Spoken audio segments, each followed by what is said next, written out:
अपनी माँ का सर धड़ से अलग कर दो।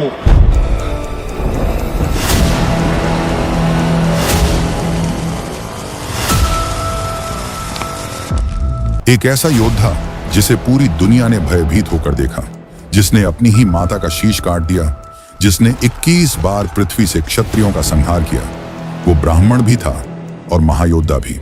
भगवान विष्णु के छठे अवतार परशुराम। उनकी तपस्या और शक्ति इतनी विशाल थी कि धर्म और अधर्म की लड़ाई उनके नाम से गूंज उठी। भीष्म, कर्ण, द्रोणाचार्य उनके शिष्य बने और इतिहास के पन्नों में उनका नाम अमर हो गया। आज भी वे महेंद्र पर्वत पर तपस्या कर रहे हैं, कलयुग के अंधकार में उस अंतिम युद्ध की प्रतीक्षा में, जब वे कल के अवतार को युद्ध और धर्म की असली विद्या देंगे। तैयार हो जाइए इस अनदेखी, क्रूर और दिव्य कथा के लिए। सदियों पहले, जब त्रेता युग अपनी पूर्ण गति पर था, तब संसार का स्वरूप एकदम अलग था। धर्म और अधर्म की रेखाएं स्पष्ट थीं। वन अपनी शांति में बसे थे, नदियां अपनी धारा में बह रही थीं और आश्रमों से वैदिक मंत्रों की ध्वनि गूंजा करती थी। परंतु इसी शांति के बीच कहीं कहीं अधर्म की ज्वाला भी सुलग रही थी। यही वह समय था जब पृथ्वी को धर्म की रक्षा के लिए एक ऐसे दिव्य अवतार की आवश्यकता थी जो तप और शस्त्र दोनों का संगम हो। यही अवतार थे भगवान परशुराम, भगवान विष्णु के छठे अवतार। रेवा नदी, नर्मदा के तट पर एक महान तपस्वी का आश्रम स्थित था, महर्षि जमदग्नि। वे भृगुवंश के तेजस्वी अर्षि थे। उनका तप इतना कठोर था कि देवता तक उनसे भय खाते थे। उनकी तपस्या की ज्वाला से ही वातावरण शुद्ध होता और उनके द्वारा बोले गए प्रत्येक शब्द ब्रह्म वाक्य समान माने जाते। उनकी पत्नी थी माता रेणुका, पतिव्रता का सर्वोच्च उदाहरण। उनकी पवित्रता का वर्णन स्वयं आर्षि मुनियों ने किया है। कहते हैं कि वे नर्मदा नदी से प्रतिदिन जल भरती और बिना एक बूंद गिराए वापस आश्रम तक ले आती। ये केवल एक साधारण कार्य नहीं था, बल्कि उनकी अडिग निष्ठा और योग शक्ति का प्रतीक था। आर्षि और उनकी पत्नी का आश्रम सादगी, तप और धर्म का केंद्र था। परंतु नियति को कुछ और ही स्वीकार्य था। इन्हीं के घर जन्म हुआ उस बालक का जो आगे चलकर धर्म की रक्षा के लिए पृथ्वी पर बार बार शस्त्र उठाएगा। जन्म के क्षण से ही परशुराम साधारण बालक नहीं थे। उनके मुखमंडल से तेज झलकता था, उनकी आंखों में एक अद्भुत ज्योति थी। जब उनका जन्म हुआ तो आकाश में दिव्य ध्वनियां गूंजी और अर्षि मुनियों ने अनुभव किया कि यह बालक कोई साधारण आत्मा नहीं, बल्कि स्वयं विष्णु का अंश है। बचपन से ही उनमें तप, संयम और शस्त्र विद्या के संस्कार डाले गए। वे प्रकृति से दृढ़, निडर और धर्मप्रिय बने। परंतु जीवन सदैव सरल नहीं होता। नियति अक्सर महान आत्माओं की परीक्षा लेती है। एक दिन माता रेणुका नदी से जल भरने गईं। प्रतिदिन की तरह उन्होंने अपने मन को स्थिर किया और ध्यान पूर्वक कुंभ भरने लगी। लेकिन उस दिन उनका ध्यान विचलित हो गया। उन्होंने दूर जल में खेलते एक गंधर्व को देखा। क्षण भर के लिए उनके हृदय में आकर्षण और उत्तेजना उत्पन्न हुई। ये एक क्षणिक भूल थी, एक मानविक चूक। परंतु उनके पति जमदग्नि जैसे कठोर तपस्वी के लिए यह अस्वीकार्य था। अपनी दिव्य दृष्टि से उन्होंने इस घटना को देख लिया। उनका हृदय क्रोध और कठोरता से भर गया। उन्होंने अपने पुत्रों को बुलाया और आदेश दिया, अपनी माँ का सर धड़ से अलग कर दो। जमदग्नि के 5 पुत्र थे। सबसे बड़े से लेकर चौथे तक सभी ने यह आदेश सुनकर सिर झुका लिया, परंतु आगे कदम नहीं बढ़ा पाए। उनका हृदय माँ के प्रति प्रेम और करुणा से भरा था। उन्होंने पिता के आदेश का उल्लंघन किया और यह पाप करने से इनकार कर दिया। लेकिन 5वां पुत्र राम, जो आगे चलकर परशुराम कहलाएंगे, वह अलग थे। उन्होंने अपने पिता के आदेश को धर्म और आज्ञा का पालन माना। उनके लिए कर्तव्य सबसे ऊपर था। उन्होंने बिना विलंब अपना फरसा उठाया और एक ही प्रहार में माता रेणुका का वध कर दिया। क्षण भर के लिए वातावरण में सन्नाटा छा गया। माता का शरीर भूमि पर गिरा। चारों ओर भय और क्रोध का वातावरण था। परंतु जमदग्नि का उद्देश्य केवल परीक्षा था। वे परशुराम की आज्ञा पालन की क्षमता देखना चाहते थे। उन्होंने प्रसन्न होकर वरदान दिया, मांगो पुत्र, जो चाहे वह वरदान मांगो। परशुराम ने निश्चल भाव से कहा, पिता, यदि आप प्रसन्न हैं तो मेरी माता को पुनर्जीवित कर दीजिए और मेरे भाइयों को भी क्षमा कर दीजिए। जमदग्नि ने अपनी तप शक्ति से रेणुका देवी को जीवित कर दिया। माता फिर से जीवित होकर पूर्ववत खड़ी हो गईं, मानो कुछ हुआ ही न हो। यह घटना केवल एक विचित्र प्रसंग नहीं थी, यह परशुराम के जीवन की पहली सीख थी।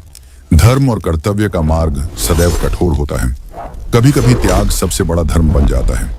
समय बीतने लगा, परशुराम बड़े हुए। उनका स्वभाव कठोर, दृढ़ और तपस्वी था। वे न केवल आर्षि के पुत्र थे, बल्कि भगवान शिव के शिष्य भी बने। कहते हैं कि उन्होंने भगवान शिव की घोर तपस्या की और उनसे दिव्य शस्त्र विद्या सीखी। भगवान शिव ने उन्हें अपना प्रिय शिष्य मानकर फरसा प्रदान किया। यही फरसा आगे चलकर परशुराम की पहचान बना। उनका हर दिन साधना, योग और शस्त्र अभ्यास में बीतता। वे केवल तपस्वी नहीं, बल्कि अद्वितीय योद्धा भी बन चुके थे। परंतु इसी बीच अधर्म बढ़ने लगा। क्षत्रियों में अहंकार और शक्ति का दुरुपयोग फैलने लगा। साम्राज्य धर्म का संरक्षण करने के बजाय अत्याचार में बदलने लगे, और यहीं से परशुराम का वास्तविक जीवन प्रारंभ होता है। उनकी आंखों में केवल एक संकल्प था, धर्म की रक्षा और अधर्म का नाश। ये वही अग्नि थी जो आगे चलकर उन्हें 21 बार पूरी पृथ्वी से अधर्मी क्षत्रियों का संहार करने की ओर ले जाएगी। त्रेता युग की धरती पर समय धीरे धीरे बदल रहा था। जहां एक ओर आश्रमों में तप और साधना की गूंज सुनाई देती थी, वहीं दूसरी ओर राजमहलों में शक्ति और अहंकार का नशा बढ़ता जा रहा था। क्षत्रिय, जिन्हें प्रजा की रक्षा और धर्म पालन के लिए जन्मा माना गया था, उनमें से कई अपने कर्तव्य से भटककर अत्याचार और दंभ में डूब चुके थे। इन्हीं में से एक था सहस्त्रबाहु अर्जुन। सहस्त्रबाहु, जिसे लोग कार्तवीर्य अर्जुन भी कहते थे, महिष्मती नगरी का राजा था। वह अत्यंत बलशाली, वीर और महातपस्वी भी था। कहा जाता है कि उसने भगवान दत्तात्रेय की कठोर तपस्या की थी। उस तपस्या से प्रसन्न होकर दत्तात्रेय ने उसे एक अद्भुत वरदान दिया, 1000 भुजाओं का बल, और यह आशीर्वाद कि कोई साधारण शक्ति उसे पराजित नहीं कर पाएगी। सहस्त्रबाहु ने अपने साम्राज्य का विस्तार किया। प्रारंभ में वह न्यायप्रिय था, किंतु धीरे धीरे उसमें अहंकार और अत्याचार बढ़ने लगा। उसका मानना था कि उसकी शक्ति से बड़ा कोई नहीं। उसका अहंकार इतना था कि वह देवताओं को भी चुनौती देता था। एक दिन सहस्त्रबाहु शिकार करते हुए रेवा नदी के तट पर पहुंचा। वहां उसने महर्षि जमदग्नि का आश्रम देखा। जमदग्नि का आश्रम केवल साधना का स्थान नहीं था, बल्कि वहां पर कामधेनु भी थी। वह दिव्य गाय जो इच्छा अनुसार असीमित अन्न, जल और समृद्धि प्रदान कर सकती थी।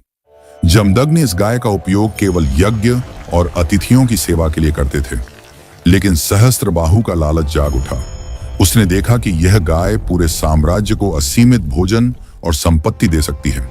उसने सोचा, यह गाय एक अर्षि के पास क्यों रहे? इसे मेरे साम्राज्य में होना चाहिए। मैं इसका उपयोग अपनी सेना और राज्य के विस्तार के लिए करूंगा। सहस्त्रबाहु ने जमदग्नि से कहा, आर्षिवर, यह कामधेनु मुझे दे दीजिए। इसके द्वारा मैं अपने साम्राज्य को और समृद्ध करूंगा। जमदग्नि ने शांत स्वर में उत्तर दिया, राजन, यह गाय साधारण पशु नहीं है। यह देवताओं की देन है और केवल यज्ञ व धर्म कार्य के लिए ही है। इसे मैं तुम्हें नहीं दे सकता। यह सुनकर सहस्त्रबाहु क्रोधित हो गया। उसने अपनी 1000 भुजाओं की शक्ति का प्रदर्शन किया और बलपूर्वक कामधेनु को ले जाने का प्रयास किया। जमदग्नि और उनके आश्रम वासियों ने प्रतिरोध किया, परंतु सहस्त्रबाहु और उसकी सेना के सामने वे असहाय हो गए। सहस्त्रबाहु कामधेनु को छीनकर अपने महल की ओर ले गया। यह घटना परशुराम के जीवन में उस ज्वाला का कारण बनी जो आगे आने वाले युगों तक नहीं बुझी। जब परशुराम आश्रम लौटे और उन्होंने देखा कि उनके पिता का अपमान हुआ है और कामधेनु छीन ली गई है, तो उनका हृदय प्रचंड क्रोध से भर गया। उनकी आंखें अग्नि समान लाल हो गईं। उनके हाथों में फरसा और धनुष चमकने लगे। उन्होंने प्रण लिया, मैं सहस्त्रबाहु को उसके अहंकार और अधर्म का दंड दूंगा। यह युद्ध कोई साधारण युद्ध नहीं था। यह धर्म और अधर्म के बीच की पहली बड़ी परीक्षा थी। परशुराम अकेले थे, किंतु उनके भीतर तप, बल और शिव की दी हुई दिव्य विद्या का संगम था। दूसरी ओर सहस्त्रबाहु था, 1000 भुजाओं वाला, विशाल सेना का स्वामी और देवताओं के वरदानों से अजेय। युद्ध भूमि सज चुकी थी। आकाश में बादल गरज रहे थे। धरती कांप रही थी, जैसे स्वयं प्रकृति इस युद्ध की गंभीरता को देख रही हो। सहस्त्रबाहु ने अपने 1000 हाथों से शस्त्र उठाए। उसका स्वर गूंजा, बालक, तू मुझे चुनौती देता है? जानता है मैं कौन हूं? परशुराम ने शांत किंतु दृढ़ स्वर में उत्तर दिया, तू चाहे हजारों हाथों वाला क्यों ना हो, परंतु अधर्मी है और धर्म के सामने अधर्म कभी नहीं टिक सकता। युद्ध प्रारंभ हुआ। सहस्त्रबाहु ने लगातार हजारों बाण छोड़े। वे बाण आकाश को ढककर अंधकार उत्पन्न करने लगे, परंतु परशुराम ने शिव से प्राप्त दिव्य अस्त्रों का प्रयोग किया।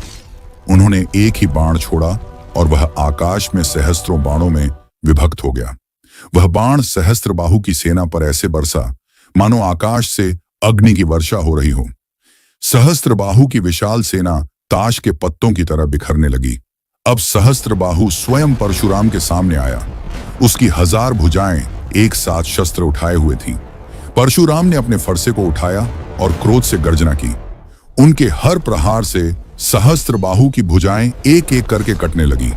धरती पर उसके कटे हुए हाथों का ढेर लग गया। सहस्त्रबाहु की चीखें आकाश को चीरने लगी। अंततः परशुराम ने एक ही प्रहार में उसका मस्तक अलग कर दिया। सहस्त्रबाहु का विशाल शरीर धरती पर गिर पड़ा। उसका अहंकार, उसका बल और उसका दंभ उसी क्षण समाप्त हो गया। परंतु कहानी यहीं समाप्त नहीं हुई। सहस्त्रबाहु के हजारों पुत्र थे। वे अपने पिता की मृत्यु का बदला लेने के लिए परशुराम के विरुद्ध खड़े हो गए। परशुराम ने उन्हें भी एक एक करके युद्ध भूमि में समाप्त कर दिया। केवल गर्भवती स्त्रियों को उन्होंने छोड़ दिया ताकि भविष्य में नई पीढ़ी धर्म का पालन कर सके। कहा जाता है कि उस युद्ध में इतना रक्त बहा कि 5 नदियां लाल हो गईं। सहस्त्रबाहु अर्जुन और उसकी सेना को पराजित करने के बाद भी परशुराम का क्रोध शांत नहीं हुआ। उन्होंने देखा कि क्षत्रियों का अहंकार केवल सहस्त्रबाहु तक सीमित नहीं है, बल्कि संपूर्ण भारत भूमि में अनेक क्षत्रिय राजा सत्ता, बल और दंभ में डूब चुके हैं। वे धर्म पालन के बजाय प्रजा पर अत्याचार कर रहे हैं। वे राशियों के आश्रमों को लूटते हैं, यज्ञों को भंग करते हैं और अपने को ही परमेश्वर समझने लगे हैं। परशुराम ने संकल्प लिया, मैं 21 बार पृथ्वी से अधर्मी क्षत्रियों का संहार करूंगा। जब तक यह धरती उनके रक्त से स्नान न कर ले, तब तक मेरा फरसा विश्राम नहीं करेगा। उन्होंने फरसा उठाया और अकेले निकल पड़े। पूरे भारतवर्ष में उन्होंने संपूर्ण भारतवर्ष में युद्ध किया। जिधर भी अधर्मी क्षत्रिय दिखाई दिए, जिन्होंने धर्म की मर्यादा का उल्लंघन किया था, वहां उन्होंने न्याय का संहारक बनकर अधर्म को मिटा डाला। उन्होंने एक एक करके 21 बार पृथ्वी से क्षत्रिय वंशों का उन्मूलन किया। यह केवल विनाश नहीं था, यह संतुलन की पुनः स्थापना थी। परशुराम चाहते थे कि इस पृथ्वी पर फिर से वही व्यवस्था लौटे जहां राजा धर्मपालक हो और ब्राह्मण ज्ञान रक्षक। उनका उद्देश्य था एक शुद्ध समाज की स्थापना। जब 21वां संहार हुआ, तब धरती स्वयं रक्त से लथपथ हो उठी। मानव इतिहास ने ऐसा दृश्य पहले कभी नहीं देखा था। पृथ्वी ने त्राही त्राही करते हुए भगवान विष्णु से प्रार्थना की, प्रभु, यह संहार अब असह्य हो गया है। मेरी कोख रक्त से भर चुकी है, इसे रोकिए। तब देवताओं ने परशुराम को स्मरण कराया, हे विष्णु अवतार, तुम्हारा धर्म यही था कि अधर्मी क्षत्रियों का दमन हो, परंतु अब संतुलन बन चुका है।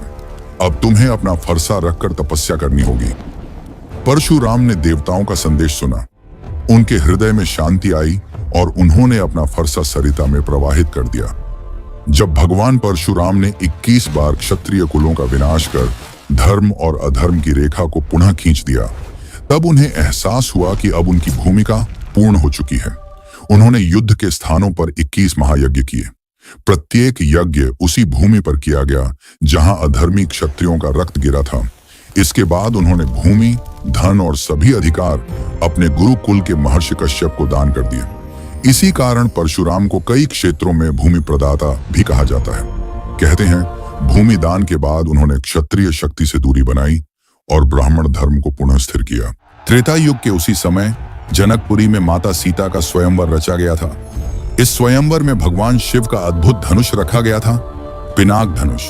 शर्त थी, जो इस धनुष को उठाकर प्रत्यंचा चढ़ा देगा, वही सीता का वर होगा। इस स्वयंवर में कई महारथी आए, रावण, जरासंध, दुराधर्ष राजा, पर कोई धनुष को हिला भी न सका। इस धनुष को कोई साधारण मानव क्या, बड़े बड़े दैत्य और राजा भी हिला नहीं सके। रावण जैसा पराक्रमी भी इस धनुष को उठाने में असफल रहा। लेकिन जब अयोध्या से विश्वामित्र के साथ राम और लक्ष्मण मिथिला पहुंचे, तब राम ने सहज भाव से शिव धनुष उठाया। उन्होंने जब प्रत्यंचा चढ़ाने का प्रयास किया तो वह धनुष टूट गया। यह कोई साधारण घटना नहीं थी। यह संकेत था कि अब त्रेता युग का नया अध्याय शुरू होने वाला है।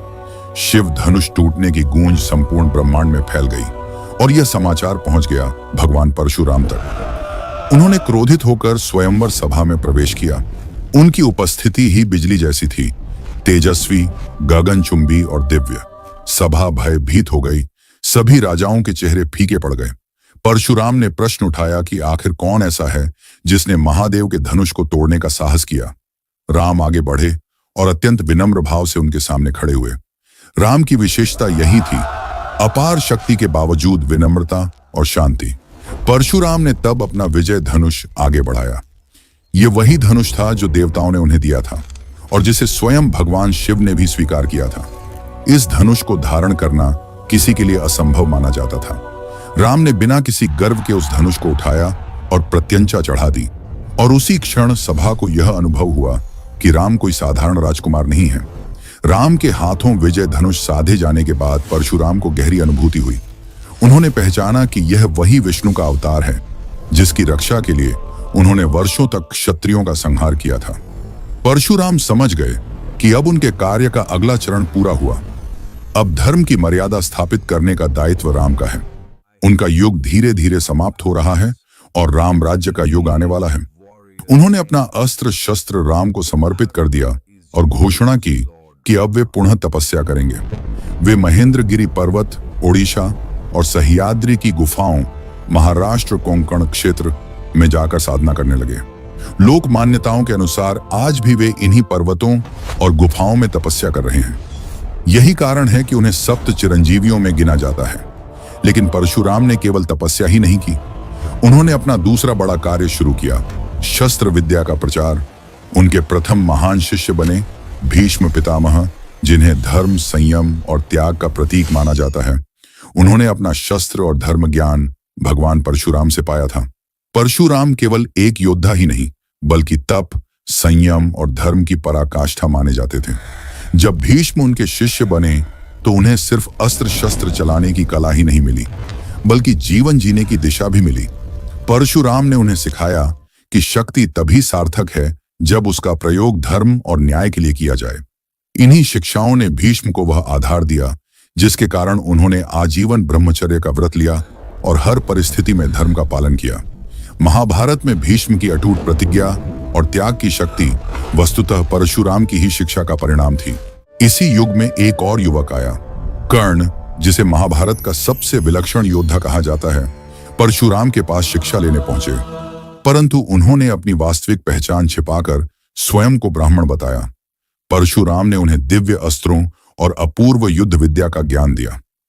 कर्ण का पराक्रम देखकर स्वयं परशुराम भी चकित हो उठे, लेकिन नियति को कुछ और ही मंजूर था। जब एक अवसर पर कर्ण के शरीर की सहन शक्ति और उनकी असली पहचान उजागर हुई, तो परशुराम को झांत हो गया कि उनका शिष्य ब्राह्मण नहीं है।